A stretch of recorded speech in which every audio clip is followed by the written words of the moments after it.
From Beyond Marketing, it's the 20-Minute Call, a podcast about the dreamers, boundary pushers, rebels, and champions of the skydiving industry. Each episode is a narrative journey highlighted by the highs, lows, and luck that the skydiving industry delivers, as told by the most influential people within the sport. If you've ever dreamed of becoming a skydiver, perhaps opening a drop zone, or becoming the next world champion, check out the 20-Minute Call hosted by me, James LeBarry. My guest today has been in the sport of skydiving for 30 years and is renowned for creating one of the world's most beautiful drop zones, Chicagoland Skydiving Center. In 2011, CSC transitioned from Hinckley, Illinois, to a state-of-the-art 20,000 square foot facility in nearby Rochelle. This impressive center features a restaurant and bar, gear store, sand volleyball courts, 2 Cessna Grand Caravans. Notably, it is the first skydiving facility powered by solar energy. Before becoming a drop zone owner, Doug gained extensive experience as an instructor, videographer, S&TA, and is an active pilot with over 5,200 flight hours. Despite his busy schedule as a DZO, he continues to jump with the team and recently participated in Operation VK in Florida. Welcome to the 20-Minute Call podcast, Doug Smith. Hey, Doug. Hey, James. Good to be here. Thank you for being here, especially it's a Wednesday morning. I'm sure the DZ is cranking up and rolling, and so I appreciate you giving us your time. Yeah, it's a pleasure to be here. And with all the weather we've had this season, I got plenty of time. I'm sorry to hear that. Well, let's jump right in. Doug, I've known you probably since 2009, 2010. A lot of our conversations are around business, but I don't actually know a lot about your background. Can you tell me a little bit about your family and where you're from? Sure. So I grew up here in Chicago. Grew up just north of O'Hare up in Prospect Heights. And my dad is a retired United pilot. My mom stayed home with us, and my brother is a captain for American. So aviation is kind of in the family. Went to the University of Iowa, and then it was really my only time living away from Chicago was when I was at school, and then have been here the whole time. What kind of student were you growing up?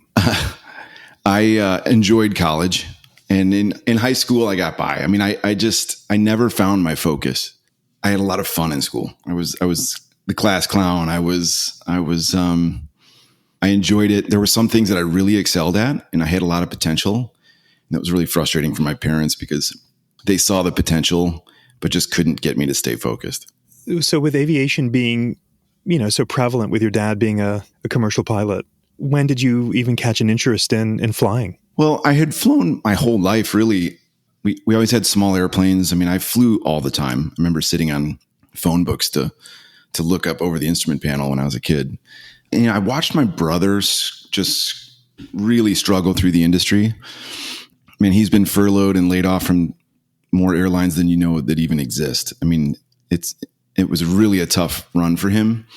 And growing up and watching my dad with the career that he had, he was hired when he was 21 years old at United Airlines. He had this perfect career. He stayed with United his entire career. He retired when he was 60 years old. Back then it was required mandatory retirement age of 60. But he was the number one pilot at United, that coveted position for every commercial airline pilot. And so he had this perfect career. And then you juxtapose that with my brother, who's just getting beat up every airline he went to. And I thought, that's not a route that I really want to follow. I didn't see a path for me going that direction. I started skydiving in Iowa at Paradise Skydives. For me, it was when skydiving started for me was the connection for me with aviation. Like I saw a side of aviation that was attractive to me and something that I could get behind. So then that's when I kind of ramped up my training and actually got my pilot certificate and started taking a much deeper interest in aviation. Before we go down that road, how many siblings do you have? Is just the one brother? One older brother. Yeah. So what was the circumstance that led you to the drop zone to even begin with? So my lifelong buddy that I'd been friends with since I was in fourth grade. He was going to Colorado State. I was going to Iowa, and he had called me, and he and I've always been very competitive. He called me and said, "Man, I just went skydiving. You got to try it." And I remember being on the other end of the phone thinking, "There's no way I'm doing that." I really had no interest at all in doing it, but it ate me up that he was doing something cool that I wasn't willing to do. And then I was working at a bar in Iowa City, and a group of bartenders and servers got together, and they're going skydiving. And they're like, "You want to go?" And I thought, man, if I'm going to do it, this is the only time I just got to do it. So I went and did it. I did a static line. It was a turning point because I remember hanging, just looking down between my feet going, I got to figure out a way to do this a lot more often. It was a turning point. Like there was an aha moment for sure when that happened for me. So then was the idea, okay, I'm going to get myself positioned here because I can fly. Let me get my commercial ticket. No, or what was the thinking? I was more enamored with the jumping. I mean, the skydiving was what it was all about. I think the aviation piece kind of started to come into it maybe a year or two into it when I started to see the idea of maybe working in the industry. I never thought I'd have a career in it, but I thought maybe I could kind of supplement my career path or do this on the side kind of thing. What is your dad, a career commercial pilot, number one at United, start thinking about, oh, my son's getting into skydiving? What was the take there? I come from a very supportive family, so I don't think there was any concern there. I mean, well, I guess that's hard to say. Because as we all know, skydiving and skydiving aviation doesn't have the best reputation, right? As far as being professional and safe. I think if you were to poll most commercial airline pilots about skydiving, it's visions of Fandango and, and I strive every day to make sure that that's not the case. I think I really try to run a professional operation, great customer service, amazing aircraft. Like we even do it at CSC when we have people that are flying into Rochelle for the restaurant, for example. It's our policy and the way that we do things is to really greet these incoming pilots and welcome them and tell them where to park and maybe even send out a vehicle to pick them up and bring them to the restaurant. And we really want to kind of change that image that skydiving aviation has. That's very insightful. I didn't even know that was a pain point for pilots, but as you mention it. Pilots want to avoid drop zones. They're terrified of drop zones. So when we're on the radio and we say, "Hey, come on in, as long as you fly a normal pattern, will be no factor for you at all." And they're kind of like, really? They just think there's bodies flying all over the place, right? They don't understand what we do. So we encourage them to come educate themselves, sit in the right seat, bring their headset and take a ride, So we really do try to combat that image because it's wrong in many cases. Not all, but many cases. So Doug, fill in the gap for me. You learned to skydive in Iowa. You love it. And then there is clearly a period of time where you're involved at Chicagoland Skydiving Center, Hinckley, which has been around since the 50s. There's a lot that clearly happens between learning and then getting to Hinckley and then becoming an owner of that drop zone, which is so historic. Can you fill in the gaps? What's the trajectory between those 2 points? So after college, I ended up spending a few seasons up in East Troy, Wisconsin at Sky Nights, Skydive Milwaukee now. Had some great years there, just doing the weekend thing. I had gotten my AFF rating there and was doing video. It's a club, which is a very different mindset from what I was used to. And when I started at Paradise Skydives, it's an owner operated facility. When I went to a club, it was very different. And I learned a lot because from some perspectives, clubs are great, right? Everybody's working hard to keep the machine going. And it's a very different mindset versus going to an owned facility, right? Inherently, there's always issues within clubs, right? There's drama, there's politics. Ultimately, I decided to move down to Hinckley because, one, I was living in Naperville at the time, which is just west of Chicago. So Hinckley was a much closer operation. And it was a big move for me because all my friends were at Sky Nights and I thought I'd just give it a try. So I ended up going there, met a bunch of great people, loved it, and worked there for 2 years before starting to have conversations with Andre Visa, who's, the current owner of Win Aviation. He owned CSC for, I think, 2 to 3 years when I showed up there and couldn't wait to get the hell out of there. he was good. It was great. I enjoyed working with him, but that was not where he wanted to end up. He had bigger plans. So I saw an opportunity there, and I met with him, and I got together with my good buddy who had gone to Colorado State. We put together this plan because he is licensed skydiver at this point, as was I. And so we put this plan together to borrow a little money from our parents and go to Andre and say, hey, we want to take over this business.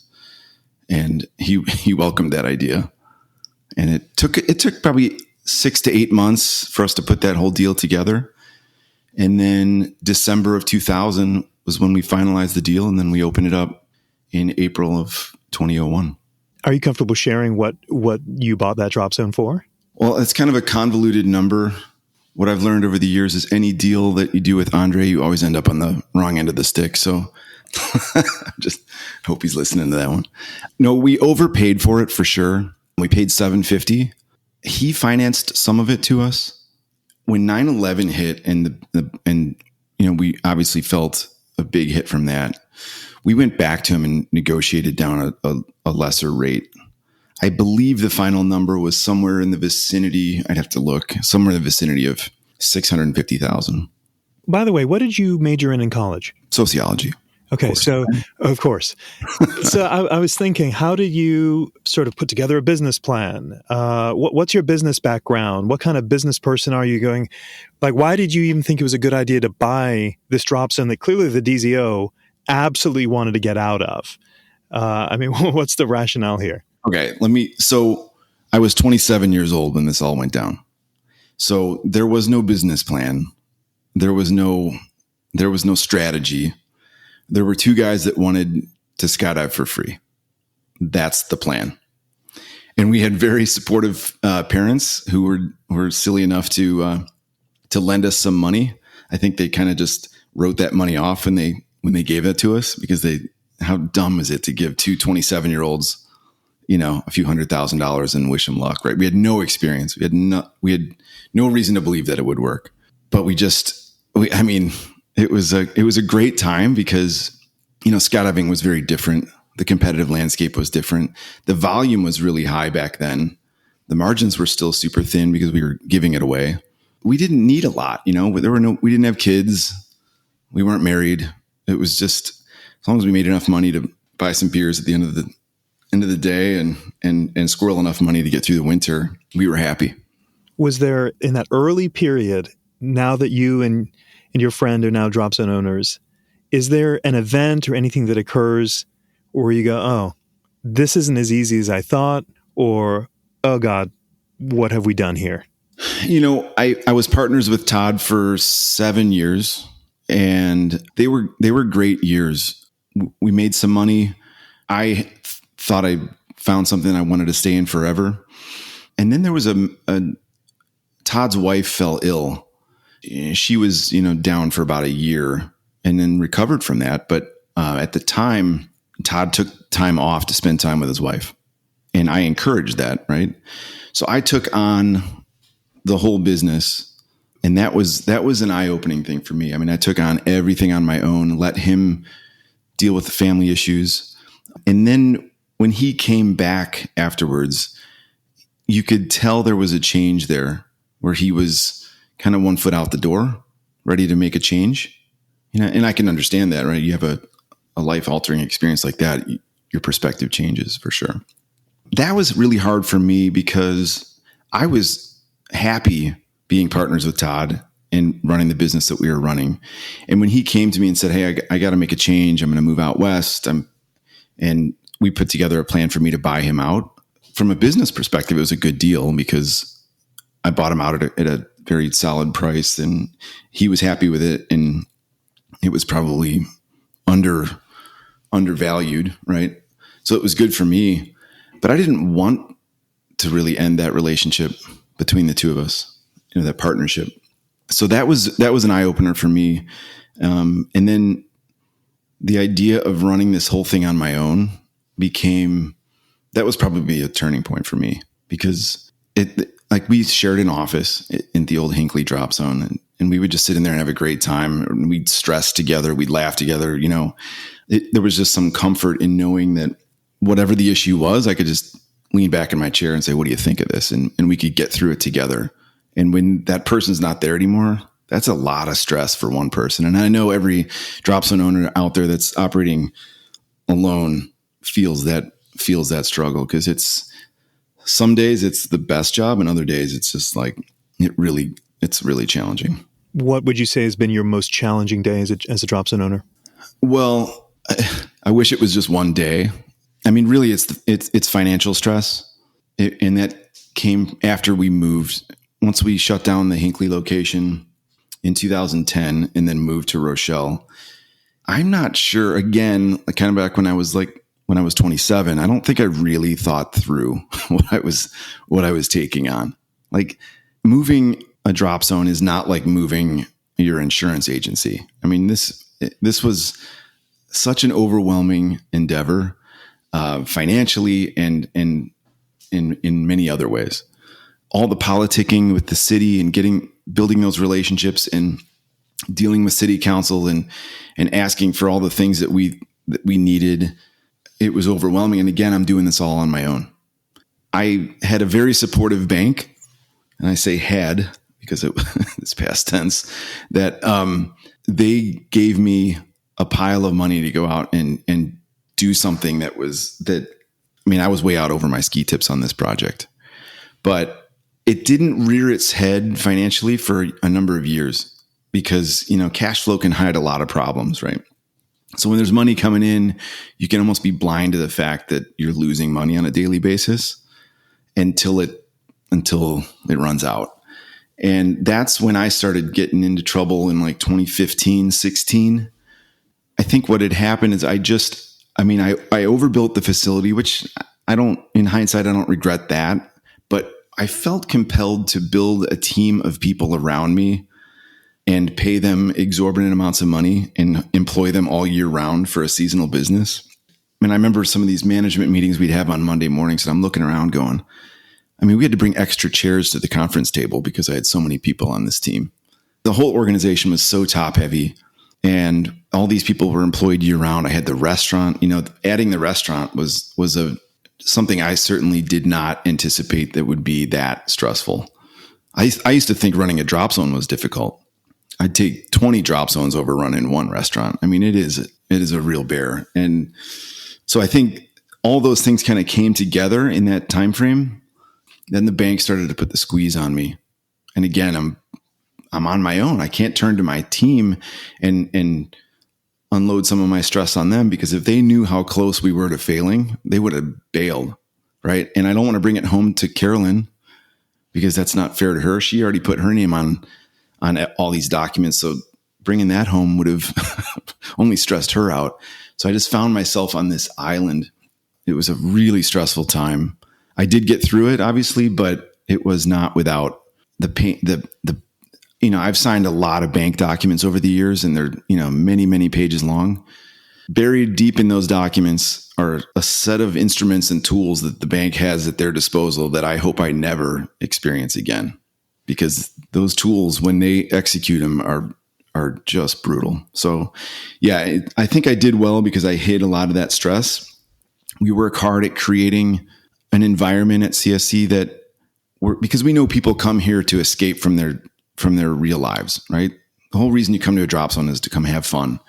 You don't need to hear me complaining about my financial issues. You don't need to hear me complaining about the stress of my life. We want to create a playground that is just all fun. We keep anything behind closed doors. Any of those stressful things should be held close to the vest. If you're a DZO or DZM listening to this podcast and you're not using Burble, I've got a question. Why not? If the reason is price, what's the cost of your time? Other booking and manifest softwares are a one-size-fits-all. Burble was built from the ground up by a DZO for DZOs to maximize efficiency. Now, isn't that nice? There's no software that compares. Choose Burble. Burble. So let's talk about the emotional aspect, because if you don't want to take that financial stress home and you don't want to, scare the team of how dire you're feeling things are, it can be almost arresting, right? And boy, am I saying this from an empathy standpoint, where sometimes as a business owner, you worry about things. You don't go to sleep because you're worried about XYZ. How do you dig yourself out of that hole, as opposed to going, oh my God, how do I see the forest from the trees of getting out of my trouble? Yeah. Compartmentalizing is a tool that I use. I also think a lot of it is I come from my mom, for example, is almost to a fault. Like in a lot of scenarios, my mom is incapable of seeing the bad in anything. She's an optimist, and she sees so much positive in things. And I certainly feel like I've taken that trait. Sometimes I think that works well for me. Other times it certainly doesn't. Not that I buried my head in the sand and just pretended like there was no issue, but I did always kind of continue to look through a lens of, hey, it could be worse. Let's just focus on what's good right now and just fix the bad things and stay focused on the positive. I think a lot of it was mindset. I think, I've been part of an entrepreneur group since 2008. And I actually think back to that. The timing of that worked out really well for me, because Todd and I ended our partnership in 2007. And then I became a member of this entrepreneur group in 2008. The timing of that worked out so that I had that support network that I used to have with Todd. I now had with this group of guys that, and I say guys, it's not always all guys. My group happened to be all guys, but having that support group was invaluable. I mean, it's like I could go and really unload to these guys, not just from an emotional standpoint, but really like from a strategic perspective. They can say, hey, I've dealt with this before, and here's how I dealt with it, and these are the people that I talk to. And so having access to that kind of help through that process was extremely valuable for me. I imagine you'd advise any drop zone owner or business owner to be part of it. Any business owner, for sure. Absolutely. Doug, you started like most drop zones owners start. I love skydiving. I want to be around it. I want to own the business. And similar to being an adolescent who matures and becomes, a mature adult, was there a moment where you became a mature businessman from being just an avid skydiver running a drop zone? So I will say that I still love skydiving. Obviously that's evolved for me over the years, whereas before I just couldn't get it enough jumps in. I was always wanting to jump. Now I still enjoy skydiving, but I have to balance that with my responsibilities of running the business. And I've come to really enjoy the business aspect of it as well. I think one of the things that keeps me in it is there are days when I get to go to work and I'll fly a few loads. I'll make a few jumps. I'll sit down and do some admin work. I'll have a meeting with a couple employees. And those are my favorite days when I can do a bunch of different things. Because if I just have to sit at the computer all day and do computer work, I'm miserable. I don't really even like to sit in the airplane for 30 loads anymore. Like, I don't really like to do any one thing all day long. But doing all of those things combined is really, it's good for me to kind of mix it up. But I will say that I really enjoy the business side of it. It's challenging. And going back to my issues that I had back in 2015, 16, 17, I made a promise to myself that I would not ever let myself get to that point again. At the time, I had a financial guy on staff for me, and he was handling all the finances for the aircraft, for the drop zone, and for the restaurant. And while I thought that was an important role because it was just too many moving pieces for any one person to handle, what I found was that I was flying an airplane in the clouds with no instruments. I had no idea where I was. That's why I was spending money like the government. I mean, because I just didn't have I didn't have the data. I vowed to myself then that I was gonna know my numbers, really.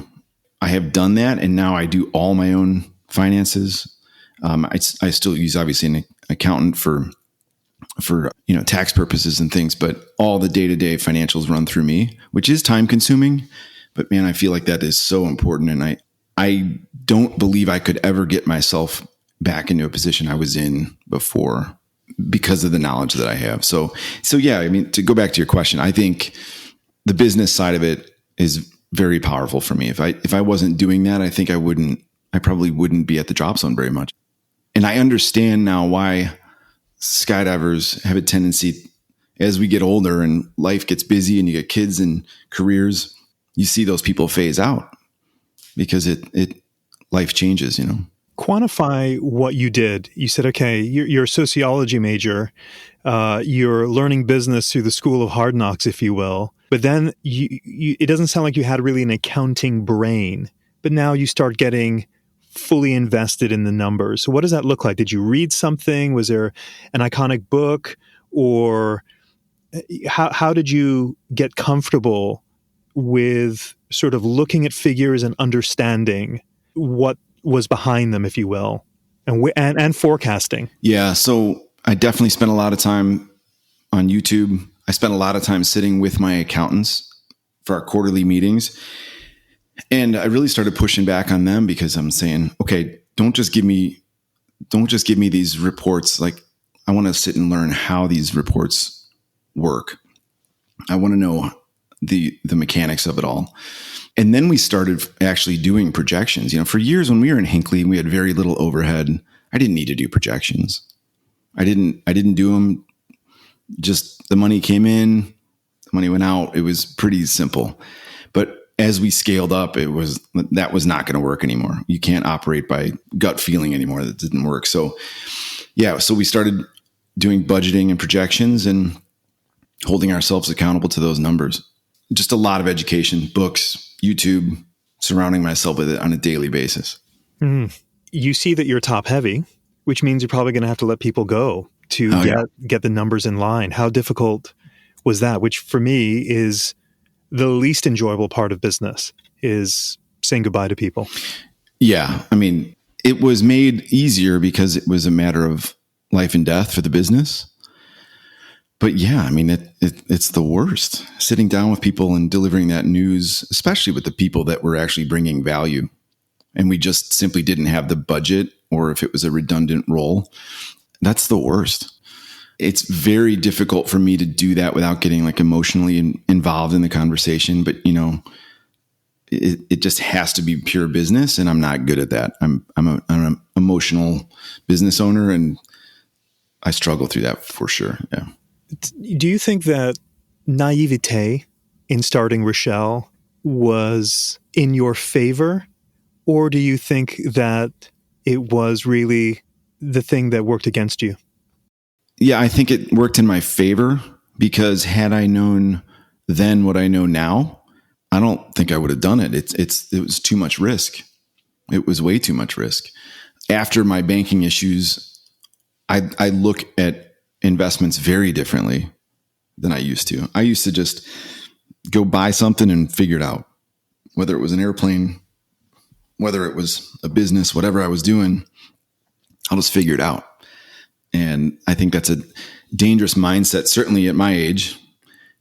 Maybe it's acceptable when you're 35 or 40, but as you get older, you can't be taking big risks like that. So I think I was very naive, and I just remember like boxing everything up in Hinckley and throwing it in a truck and driving out to Rochelle with no plan. I mean, I didn't know.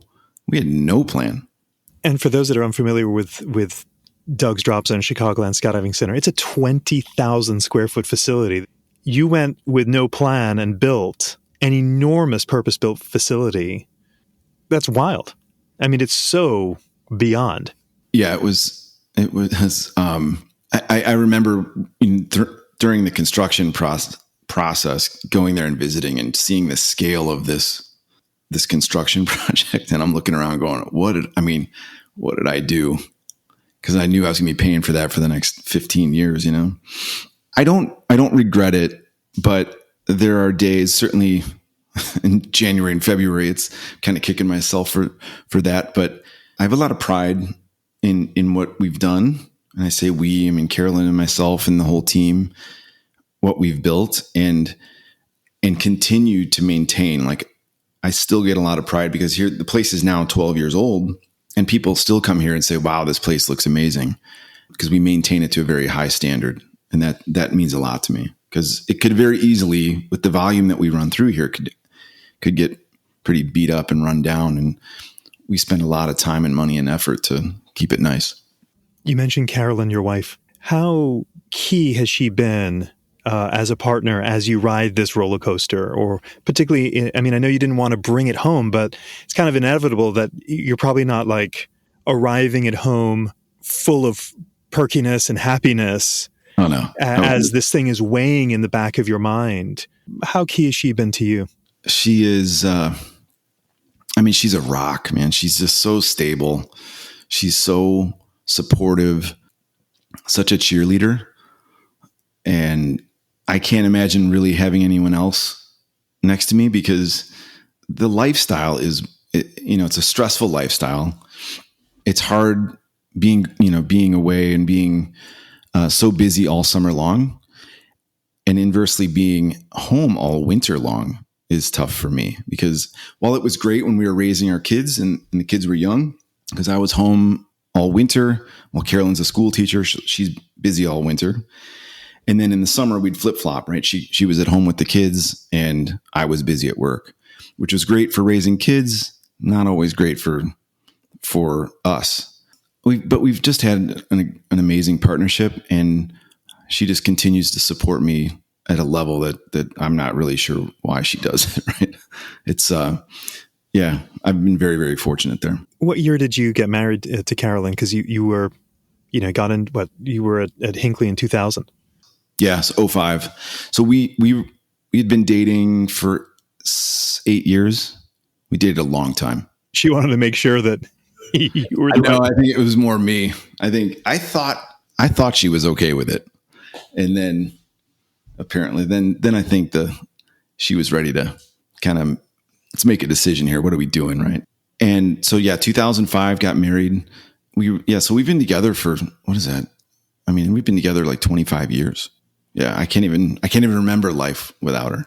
So you both have 2 kids who are growing up rapidly. Amazing. How do you balance it? How have you been able to, because and this is an honest question for me, in that when I ran a drop zone, man, it was all consuming, and I didn't have the team that I know that you have that probably gives you a little bit of time, but it's still tough. I mean, you're running a major drop zone. How do you find time to be a dad and also be hands-on at the drop zone? Well, I think you said it right there. It's the team. I mean, I have arguably the best team out there. I think of all the things I've done, the team development is probably the most valuable thing I've ever built. The team I have, I don't need to be at work all the time. I still feel that need to be there and go in there and try to fix things. My experience is I usually make things worse when I go in there and start doing that. If I just let them do their job, they do an amazing job. They are loyal and honest and hardworking. I know we are all aligned in the way that we operate the business. So if anything were to come up, I know they can deal with it, and I don't even need to be there. I can be brought up to speed later. I've just found that I spend more time at home. I'm still connected with things that are going on at work, but I don't feel like I need to be there every minute, which is not a feeling I had when I ran the restaurant. I ran that restaurant for 7 years, and my takeaway from that was the only way to run a restaurant is to be there 60 to 80 hours a week. That's something I wasn't willing to do, because I knew that was going to cost me my marriage. I was going to be an overweight, alcoholic, divorce guy. I didn't want to go that route at all. It's such a challenging business. And if you're not there policing every transaction, it's like, it just can jump the tracks pretty quick. If you're a fan of the 20-Minute Call, I'd like to invite you to be a member of a budding community with me on Patreon. By becoming a patron of the show, you can join me behind the scenes to discuss options for future guests and gain access to some show swag. It's pretty sweet. Details on how to become a patron can be found in the show notes. Okay, back to the show. So explain that. You said, I would rather own 20 drop zones than run one restaurant, which is extreme because that's a lot of headaches. Why is running a restaurant, like get down to the brass tacks of why is that such a difficult business to run, particularly when you consider how many restaurants are in every town. There's so many business owners running restaurants. I guess it comes down to passion. For me, I don't have the passion of running a restaurant. If I did, I probably would have been better at it. Whereas I do for aviation and skydiving. So for me, it doesn't feel like work. But when I was dealing with the day-to-day operations of a restaurant, it was overwhelming for me. My biggest takeaway from running that restaurant was that I really enjoyed the process of developing the concept, developing the menu, hiring the team, decorating, building the restaurant and designing it. And I even enjoyed that first year when new customers were coming out and enjoying it and just seeing us work out all the kinks and get this business up and rolling was really rewarding for me. But that pretty quickly turned to day-to-day ops, and it wore me down. And I would enjoy the process of going and developing new restaurants and launching them and then walking away. That would be fun. But day-to-day operations and all the staff babysitting and all the drama, and it's a challenge that I don't have the passion for. So there is a restaurant still running. Sure. Who's running that, or did you sell it? I did. So I had a woman named Ashley Bick who came in and managed the restaurant for me my last year.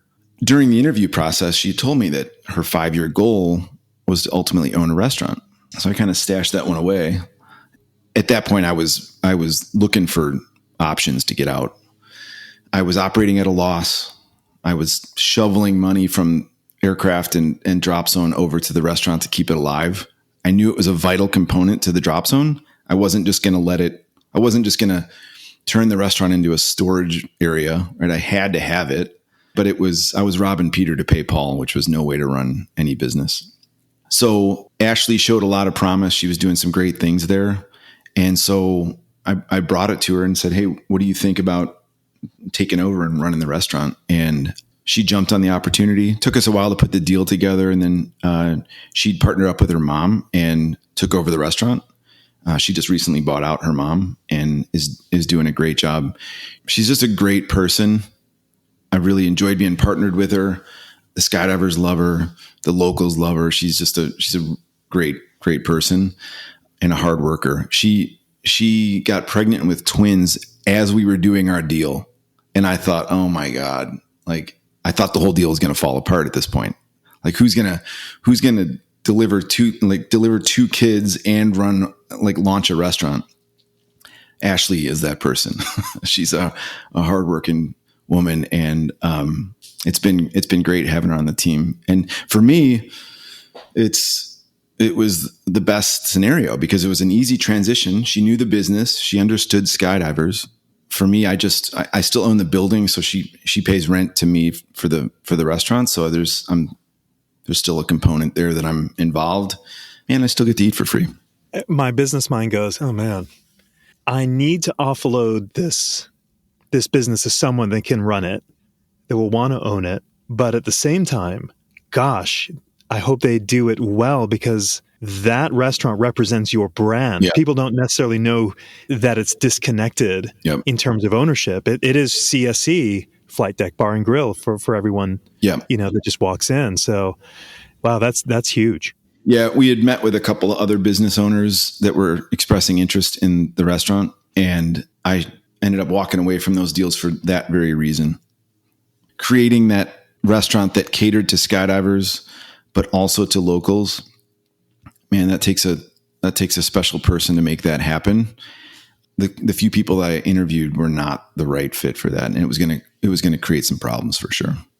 Before we move on from business, why did you leave Hinckley in 2011? I mean, I believe you were forced out, and that drop zone had been going since the 50s. What happened there? Yeah, it'd been there for a long time, and I was the one to take it down. So it had been since 1968. A lot of history at that drop zone, good and bad, right? But so yeah, I took it over in 2001 and then wrapped it up in 2010. I had a 10-year contract, and the land, it's a little 80-acre lot out in the middle of the farm fields, right? But it's owned by 2 American Airlines pilots. One of the guys I got along with fine, real laid back guy. The other guy, man, it was like every day I was just putting on my boxing gloves to go to, it was like we were just diametrically opposed on everything. And no matter what we did, it was wrong. And he's just riding me like a donkey. It was just like, it was brutal. We never even discussed the idea of renewing the lease. I can't imagine that he would have extended a lease extension. And so I was at a point in my career where I'm like, okay, this is the end. I don't want to continue this thing, but moving the drop zone seemed so overwhelming. And where am I going to take it? Like, where do you move a drop zone? But just closing the doors seemed crazy too. So then I started putting feelers out. And then the city of Rochelle got wind that we were looking to move, and they started courting me. And the airport manager and then a city official came and spent the day in Hinckley with me. We had a number of meetings, and I kept putting them on the back burner because I thought, man, Rochelle is so far away. It's a municipal airport. I was thinking I was going to go buy some land and start something from scratch. I was looking for something a little closer to the city.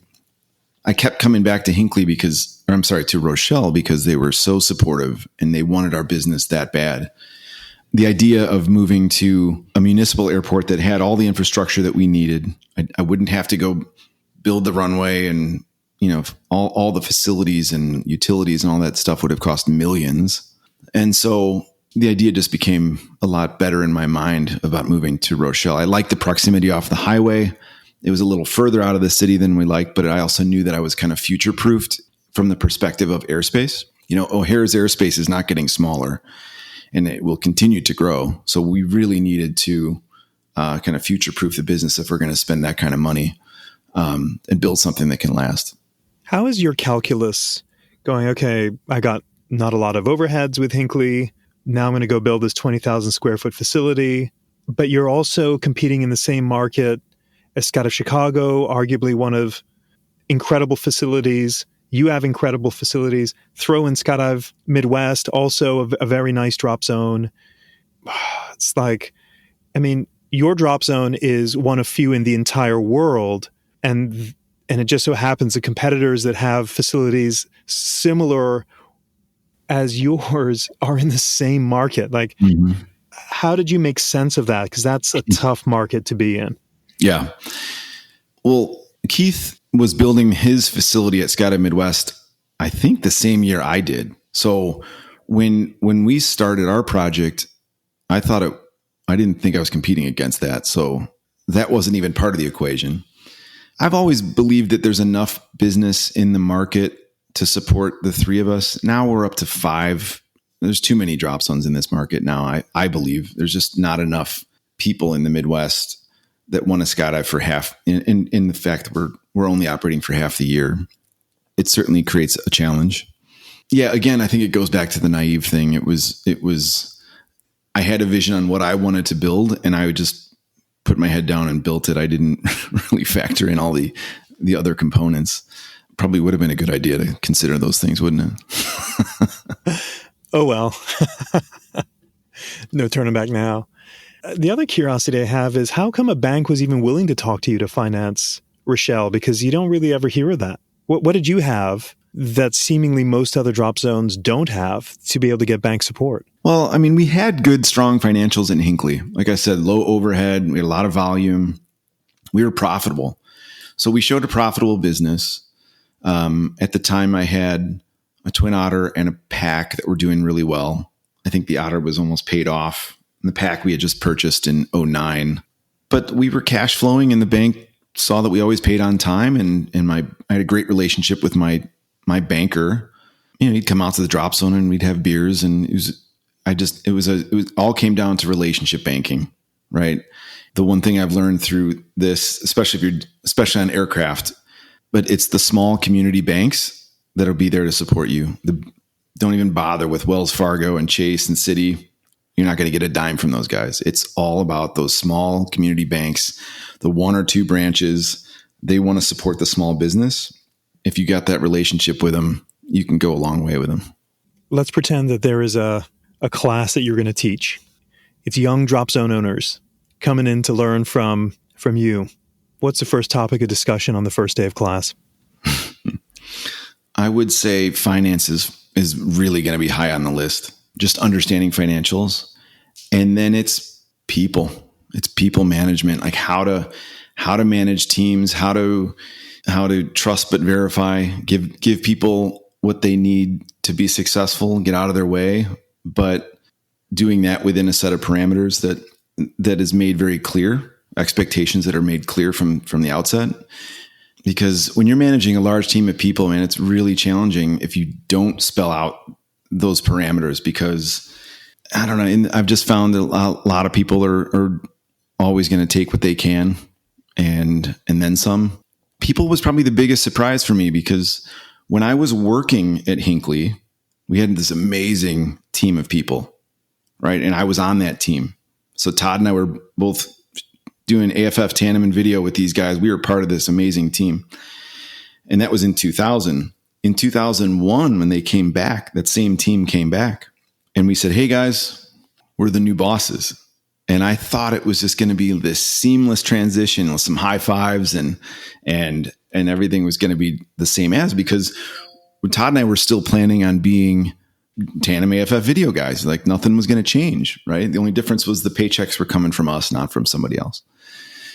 There was this change that I was so surprised to experience.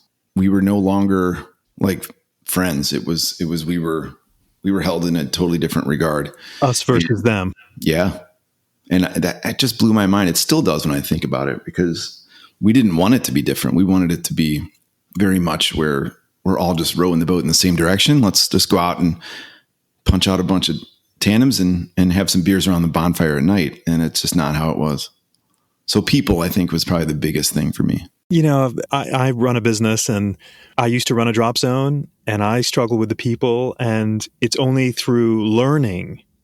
There was nothing I took in, and I majored in business, that prepared me for people management. Mm-hmm. It's so much more about numbers and operations and efficiency and all those buzzwords, but people management. I don't know where the curriculum is for that, but I agree that's an interesting point you bring up. Yeah. I just try to treat people the way that I'd want to be treated. Treat them with respect. I remember Todd's dad was a successful business guy, and he told us, he's like, never ever be late paying your staff. And that was a bit of advice that has stuck with me. And even in the worst of times, you figure out a way, even if I don't pay myself, or if I have to hold back paying the fuel bill or something like that, just never pay your staff late. Yeah. I mean, I think we pay our staff well. We pay them on time. We treat them with respect. We give them nice equipment to jump, nice airplanes, nice facilities. And I think that's a big reason that we don't have staffing issues like a lot of drop zones do, because people like working here. They don't love the weather here, but they like to work here. In this same class that you're teaching future DZOs, if you were to recommend 3 books, because I know you read a lot, that have been influential or impactful for you, what are those books you would recommend? 3 of them? I know on the top of my list is Gap in the Gain. So Gap in the Gain is how to really, you have a binary decision when in any scenario, whether you choose to take positive from this scenario or go the negative route. How you choose, what lens you choose to look through on a particular scenario. I talk to my team about it all the time, and everybody kind of jokes because, and I find myself doing it, and my staff will call me out on it. They're like, dude, you're in the gap, right? Because if you're in a negative mindset on any scenario, you're in the gap. That Gap in the Gain has been influential for me for sure. Other business books, and they don't have to be business, but has helped your business perhaps. Yeah. So I implemented, and I don't have the book here in front of me. I implemented a financial system, and I can share it with you if you want to share it with everybody. But the concept is creating a number of different buckets of financial buckets. Whether you've got your tax bucket, your payroll account, you've got your operating account, you got your savings account, you've got your all these different accounts. As a result, I have 24 different bank accounts. I know I'm a little bit excessive with this, but I've just become, this is how it works for me. Running a seasonal business, I know how much money I need in all those accounts to get me through the winter months. And I put money in those accounts so that by the end of September, those accounts are fully funded to get me through till May 30th the following year. That has proven to be really, really interesting for me. It's difficult to do. When the money season comes in, I don't feel like any of the money's I'm trickling down to the bottom. It's all being siphoned off into these other buckets. And man, it's been super powerful because when those big bills come, I just grab it out of that account and pay it. And I'm not stressing in January when I've got big payments due. So is there a book that's associated with that philosophy? There is. I'm going to send it to you, and I don't have it in front of me. Okay. It's amazing, though. All right. I'll put that in the show notes for those that good. Are curious to hear. Is there a third book that comes to mind? And if not, we'll move on. No, probably not. This podcast is sponsored by Beyond Marketing, the digital marketing agency for the skydiving industry. Now, I'm not a fan of lots of ads during a podcast. I mean, who likes ads? So I'll stop talking about how marvelously wonderful Beyond Marketing is. But if you're curious about what the amazing people of Beyond Marketing do to help drop zones and manufacturers thrive, then you should check out their website at dropzone.marketing. That's dropzone.marketing. Let's talk about skydiving, that thing that even brings us to this podcast. Skydiving has taken you all over the world. Any particular thing that when you reflect, let's just pretend you're going to be retired in 20 years and you are reminiscing on your skydiving career. What aspect of the sport goes, oh man, that was amazing?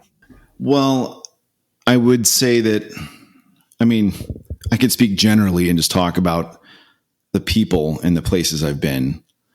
But I think probably the one amazing experience that I had was when a group from Skydive Dubai came to CSC.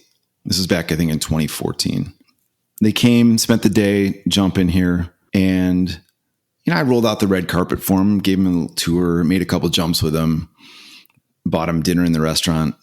I didn't think much of it. It was just kind of VIP treatment, And I got a message a few weeks later from their assistant saying that they were so impressed with my hospitality that they wanted to extend an invitation to me and my family to come to Skydive Dubai. And I didn't realize at the time what that invitation really entailed.